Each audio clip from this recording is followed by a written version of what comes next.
कम से कम मेरे मम्मी अबू तक पहुंचा दीजिए, उन्हें पता तो चले मैं जिंदा हूँ। কাফিরে এক নিরীহ পাকিস্তানি মহিলার চরিত্রে অভিনয় করেছিলেন দিয়া। সেই মহিলা ভুল করে পেরিয়ে আসেন পাকিস্তান ভারত সীমান্ত। তারপরে তাকে জঙ্গি মনে করে ভারতে বন্দী করে রাখা হয়। এই ছবিরই ধর্ষণের একটি দৃশ্য নিয়ে সম্প্রতি এক সাক্ষাৎকারে মুখ খুলেছেন দিয়া। ধর্ষণের দৃশ্যের পরে নাকি বমি করেছিলেন এই অভিনেত্রী।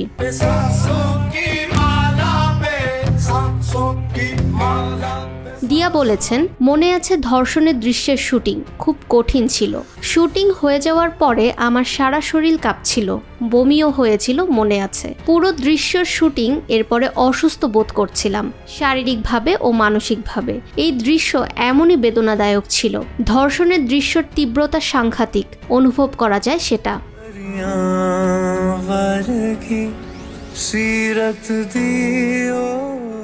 Lord, I thank you for sunshine, thank you for rain, thank you for joy.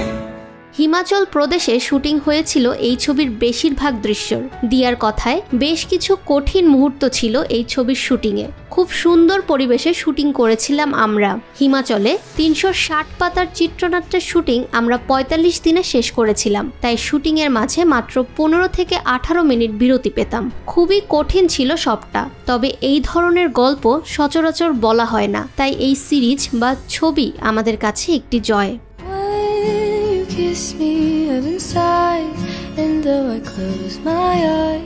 সত্য ঘটনা অবলম্বনেই নাকি তৈরি হয় এই ছবি।